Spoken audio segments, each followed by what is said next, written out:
প্রসূতি মৃত্যুর হার বৃদ্ধি নিয়ে উদ্বেগে রাজ্য স্বাস্থ্য দপ্তর। মৃত্যু হার কমাতে এবার গাইডলাইন জারি করা হলো স্বাস্থ্য দপ্তরের তরফে। মেদিনীপুর মেডিকেলে প্রসূতি মৃত্যুর জেরে গাইডলাইন জারি মত চিকিৎসকদের একাংশের। মেডিকেল কলেজ হাসপাতাল ছাড়াও গ্রামীণ হাসপাতাল, ব্লক স্বাস্থ্য কেন্দ্রে মানতে হবে গাইডলাইন। প্রতিটি জায়গায় চিকিৎসক, অ্যানাস্থেসিওলজিস্ট, নার্সিং স্টাফ প্রত্যেককে মেনে চলতে হবে। প্রসূতি মায়েদের সিজারের ক্ষেত্রে সঠিক মাত্রায় স্যালাইন দিতে হবে। ক্রিস্টালয়েড স্যালাইন দেওয়ার সঠিক প্রোটোকল না মানলে কিডনি ফেল হতে পারে অ্যানিমিয়া, এমনও উল্লেখ স্বাস্থ্য দপ্তরের জারি করা নির্দেশিকায়।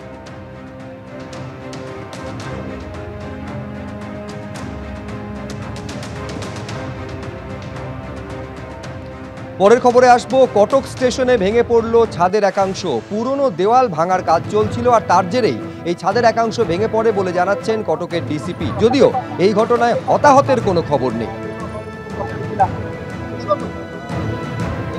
কটক রেলওয়ে স্টেশন গোটে নୂଆ ରୂପରେଖ ପାଇବା ପାଇଁ ଯାଉଛି। ତାଙ୍କର ନୂଆ ଡିଜାଇନ ଭିତରେ ବାରବାଟୀ ଯୁଗ ରହିଛି କି ନ ରହିଛି ତାହା ଆମେ ଜାଣିନାହୁଁ, କିନ୍ତୁ ଯେତେବେଳେ ଡେମୋଲିସନର କାର୍ଯ୍ୟ ଆରମ୍ଭ ହେଉଛି ସେ ସମୟରେ দেখতে পাচ্ছেন ভয়ঙ্কর এই ছবি। কটক স্টেশনে ছাদের একাংশ ভেঙে পড়েছে। কটকের ডিসিপি জানাচ্ছেন যে একটা পুরনো দেওয়াল ভাঙার কাজ চলছিল, তার জেরে এই দুর্ঘটনা।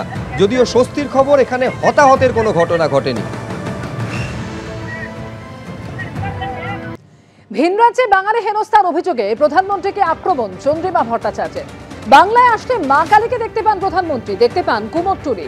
ভিন রাজ্যে বাঙালিদের উপর অত্যাচার নিয়ে একটাও শব্দ বললেন না। আমরা মনে করি বাংলায় যারা থাকেন তারা প্রত্যেকে বাঙালি। নেতিবাচক মানসিকতার প্রকাশ বাংলার মানুষ প্রশ্রয় দেয় না, এভাবেই কটাক্ষ করেছেন বিধায়ক চন্দ্রিমা ভট্টাচার্য। ভোটের লোভে মুখ্যমন্ত্রী ধর্মের নামে রাজনীতি করেছেন, এখন বাংলা ভাষা নিয়ে রাজনীতি করছেন। পাল্টা কটাক্ষ বিজেপি নেতা সজল ঘোষের।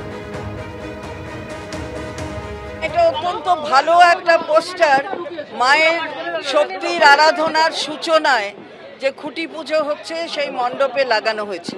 কারণ এখানে আসলে মা কালীকে মাননীয় প্রধানমন্ত্রী দেখতে পান, কিন্তু কুমারটুলি দেখতে পান, পুজোর মূর্তি তৈরি হচ্ছে দেখতে পান, কিন্তু তারপরে গিয়েই আবার অন্য রাজ্যে যেভাবে বাঙালিদের বাংলা ভাষা বললে তাদের বার করে দেওয়া হচ্ছে, পুশব্যাক করা হচ্ছে, তার বিরুদ্ধে একটা শব্দ উচ্চারণ করেন না। তো তাহলে বাংলার মানুষরা সেটা দেখছে। আমরা মনে করি বাংলায় যারা থাকে সবাই বাঙালি, সুতরাং এখানে এসে আমরা কিন্তু কোনো প্রদেশের মধ্যে কোনো তফাৎ দেখি না।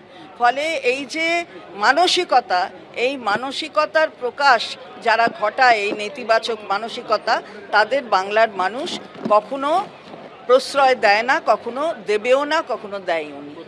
দেখুন, প্রথম কথা হচ্ছে এটা সর্বৈব মিথ্যে।